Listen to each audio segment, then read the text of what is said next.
क्या ममता बनर्जी की सरकार कानून से ऊपर है या फिर सुप्रीम कोर्ट ऑफ इंडिया ने एक ही दिन में बंगाल को दिखा दिया है कि पावर का असली सेंटर कहाँ है? एसआईआर पर झटका, ईडी पर सवाल, कोइंसिडेंस या कॉन्स्टिट्यूशनल ब्रेकडाउन? इंडियन पॉलिटिक्स का एक ऐसा फेज चल रहा है जहाँ कोर्ट रूम सिर्फ कानून का मंदिर नहीं रहे, वो एक बैटलफील्ड बन चुके हैं और इस बैटलफील्ड के सेंटर में है सुप्रीम कोर्ट ऑफ इंडिया और दूसरी तरफ खड़ी है ममता बनर्जी की सरकार। दो अलग बेंचेस, दो अलग मैटर्स, लेकिन एक ही underlining conflict, state versus centre नहीं बल्कि सिस्टम वर्सेस सिस्टम। एक तरफ इलेक्टोरल इंटीग्रिटी का सवाल तो दूसरी तरफ इन्वेस्टिगेटिव ऑटोनॉमी का, और दोनों के बीच जुडिशरी का एक इवॉल्विंग रोल। ट्यूसडे का दिन एक रूटीन हियरिंग नहीं था, ये वो दिन था जब जुडिशरी ने बंगाल के पॉलिटिकल इकोसिस्टम को एक मिरर दिखा दिया। पहला इशू था SIR, special intensive revision of electoral rolls का, और दूसरा था ईडी रेड कंट्रोवर्सी, जो सिर्फ एक इन्वेस्टिगेशन नहीं बल्कि एक कॉन्स्टिट्यूशनल कन्फ्रंटेशन बन गया। जब chief justice of India Suryakant ने कहा, except West Bengal everywhere SIR has happened smoothly, not much litigation is coming from other states, तो ये सिर्फ एक सिंपल कंपैरिजन नहीं था, ये एक सटल जुडिशियल नज था, या शायद एक वार्निंग भी। कोर्ट इनडायरेक्टली पूछ रहा था कि अगर पूरे देश में प्रोसेस स्मूथ है तो बंगाल में ही इतना कंफ्लिक्ट क्यों? क्या प्रॉब्लम एडमिनिस्ट्रेटिव है या पॉलिटिकल रेजिस्टेंस का रिजल्ट है? एसआईआर का कॉन्सेप्ट स्ट्रेट फॉरवर्ड है, इलेक्टोरल रोल्स को अपडेट करना, डुप्लीकेट हटाना और इंश्योर करना कि सिर्फ एलिजिबल वोटर्स लिस्ट में हो। लेकिन वेस्ट बंगाल में ये एक्सरसाइज एक हाई वोल्टेज पॉलिटिकल इशू बन गई है। स्टेट का एलिगेशन है कि ये प्रोसेस न्यूट्रल नहीं, टारगेटेड है। चीफ मिनिस्टर ममता बनर्जी ने खुद कोर्ट में अपेयर होकर एक स्ट्रॉन्ग स्टेटमेंट दिया था, this is not inclusion, this is deletion. ये लाइन एक नैरेटिव क्रिएट करती है कि इलेक्टोरल रिफॉर्म के नाम पर डिसएनफ्रेंचाइजमेंट हो रहा है। ये सिर्फ लीगल आर्ग्यूमेंट नहीं, ये एक पॉलिटिकल एक्यूजिशन है जिसका डायरेक्ट इम्पैक्ट इलेक्शंस पर पड़ रहा है। लेकिन कोर्ट का अप्रोच अलग था, इमोशनल या रिटोरिकल नहीं, प्रोसीजरल और इंस्टीट्यूशनल। उन्होंने जुडिशियल ऑफिसर्स अपॉइंट किए, अपीलेंट ट्राइब्यूनल्स क्रिएट किए और एक structured grievance redressal system establish किया। कोर्ट एसेंशियली कह रहा है कि अगर प्रॉब्लम है तो उसका रेमेडी सिस्टम के अंदर है, सिस्टम के अगेंस्ट नहीं। फिर भी सप्लीमेंट्री वोटर लिस्ट का इशू रेज हुआ तो चीफ जस्टिस ऑफ इंडिया का एक और रिमार्क आया,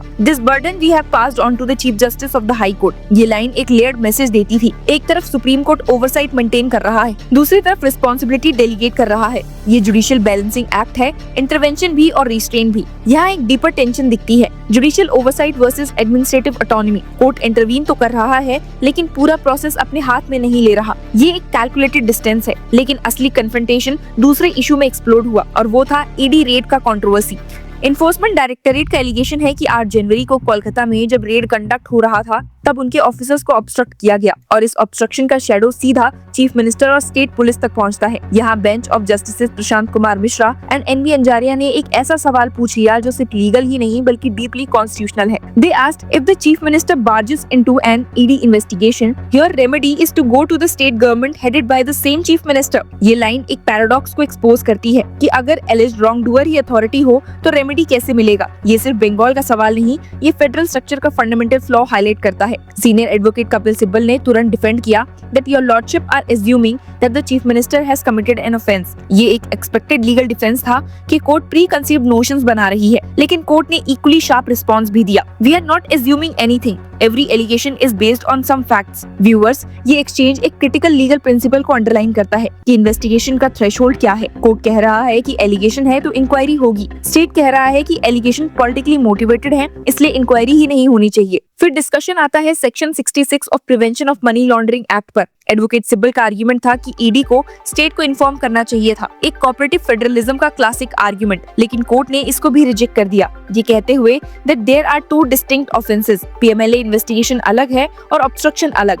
ये रीजनिंग भी एक्सट्रीमली सिग्निफिकेंट है। कोर्ट कह रही है कि इन्वेस्टिगेशन के दौरान अगर किसी ऑफिसर के अगेंस्ट क्राइम होता है तो वो इंडिपेंडेंट ऑफेंस है, उसे मेन इन्वेस्टिगेशन के प्रोसीजरल फ्रेमवर्क में रिस्ट्रिक्ट नहीं किया जा सकता। और फिर आता है सबसे स्ट्रेटेजिक मोमेंट, आर्टिकल 32 का। एडवोकेट सिब्बल ने आर्ग्यू किया कि ईडी सिटीजन नहीं है तो वो आर्टिकल 32 इन्वोक नहीं कर सकता। ये डॉक्ट्रिनली करेक्ट है, लेकिन कोर्ट ने एक स्मार्ट रिमार्क किया, don't just say ED ED ED, focus on the officers whose fundamental rights may have been violated। Clearly, case अब ईडी वर्सेस स्टेट नहीं रहा, अब ये एक इंडिविजुअल ऑफिसर्स वर्सेस स्टेट बन गया। इसे आर्टिकल 32 का जुरिसडिक्शन ओपन हो गया। ये मूव दिखाता है कि जुडिशरी सिर्फ पैसिव इंटरप्रेटर नहीं है, वो एक्टिवली लीगल पाथवेज क्रिएट करती है ताकि जस्टिस ब्लॉक न हो। इस पूरे एपिसोड का सेंट्रल थीम है ट्रस्ट डेफिसिट। सेंटर और स्टेट के बीच कॉन्फ्लिक्ट पहले भी हुए हैं, लेकिन यहाँ कोर्ट ओपनली ये क्वेश्चन कर रहा है कि क्या स्टेट मशीनरी न्यूट्रल रह सकती है जब एलिगेशन उसके टॉप लीडरशिप पर हो। ये अनकंफर्टेबल सवाल है, लेकिन इग्नोर नहीं किया जा सकता। पॉलिटिकल कंटेक्स्ट इसको और इंटेंस बनाता है। इलेक्शंस नियर हैं। ममता बनर्जी ऑलरेडी कैंपेन में वोटर डिलीशन का इशू एग्रेसिवली रेस कर रही हैं। उन्होंने पहले भी कहा था opposition states are being targeted. तो दोनों नैरेटिव्स क्लियर हैं। स्टेट का कहना है कि सेंट्रल एजेंसीज का मिसयूज कर रहा है और सेंटर का कहना है कि स्टेट इन्वेस्टिगेशन ऑब्स्ट्रक्ट कर रहा है। अब बीच में है सुप्रीम कोर्ट ऑफ इंडिया, जो थियोरेटिकली न्यूट्रल है, लेकिन प्रैक्टिकली हर ऑब्जर्वेशन एक पॉलिटिकल रिपल क्रिएट करता है। सीजेआई का एक्सेप्ट वेस्ट बंगाल रिमार्क एक साइड को स्ट्रेंथन करता है। जस्टिस मिश्रा के क्वेश्चन दूसरी साइड को चैलेंज करते हैं। कोर्ट रूम की लैंग्वेज हेडलाइंस बन जाती हैं और हेडलाइंस पॉलिटिकल टूल्स। ये एक डेंजरस एवोल्यूशन है, जुडिशियल रिमार्क्स का पॉलिटिसाइजेशन। एक और डायमेंशन जो है फेडरलिज्म का, वो भी हाईलाइट हुआ है। इंडिया का कॉन्स्टिट्यूशन कोऑपरेटिव फेडरलिज्म की बात करता है, लेकिन बंगाल में जो हो रहा है वो कोऑपरेटिव नहीं, कन्फ्रंटेशनल फेडरलिज्म है। स्टेट कहता है कि सेंटर इंटरफेयर कर रहा है, सेंटर कह रही है कि स्टेट ऑब्स्ट्रक्ट कर रहा है। कोर्ट कह रहा है कि दोनों अपनी लिमिट्स क्रॉस कर रही हैं और इस क्लैश में सबसे वल्नरेबल एंटिटी है वोटर। एसआईआर कंट्रोवर्सी का कोर सवाल सिंपल है कि क्या जेन्युइन वोटर्स का नाम डिलीट हो रहा है? अगर हाँ,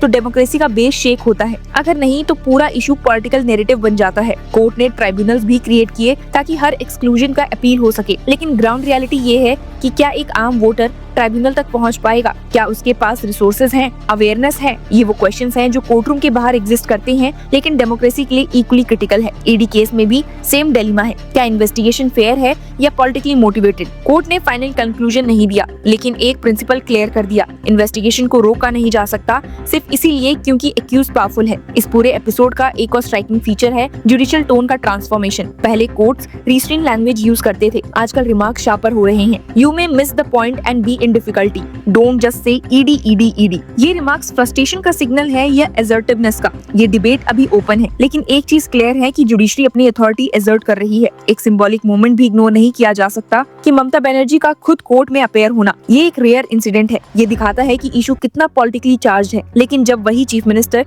इन्वेस्टिगेशन के एलिगेशंस फेस कर रही हो तो कॉन्फ्लिक्ट और लेयर्ड हो जाता है। एंड में ये पूरा एपिसोड एक अनकंफर्टेबल ट्रुथ एक्सपोज करता है। इंडिया का लीगल सिस्टम सिर्फ लॉ का स्ट्रक्चर नहीं, पावर का रिफ्लेक्शन भी है। फाइनल वर्डिक्ट अभी आना बाकी है, लेकिन जो सिग्नल्स दिए गए हैं वो काफी क्लियर हैं। प्रोसेस को डिरेल नहीं होने दिया जाएगा, चाहे एसआईआर हो या ईडी इन्वेस्टिगेशन। कोर्ट एक बाउंड्री ड्रॉ कर रहा है और शायद सबसे इंपॉर्टेंट टेक अवे ये है कि डेमोक्रेसी सिर्फ इलेक्शन से नहीं चलती, इंस्टीट्यूशंस के बैलेंस से चलती है। जब election commission of India, state government, central agencies और जुडिशरी एक दूसरे से टकराते हैं, तब सिस्टम का रियल टेस्ट होता है और बंगाल अभी वही टेस्ट ग्राउंड बन चुका है। अब सवाल ये नहीं है कि कौन जीतेगा, सेंटर या स्टेट। सवाल ये है कि क्या सिस्टम सर्वाइव करेगा बिना पब्लिक ट्रस्ट लूज किए, क्योंकि एंड में कानून का सबसे बड़ा प्रिंसिपल ये नहीं है कि जस्टिस हो, बल्कि ये है कि लोगों को लगे कि जस्टिस हो रहा है।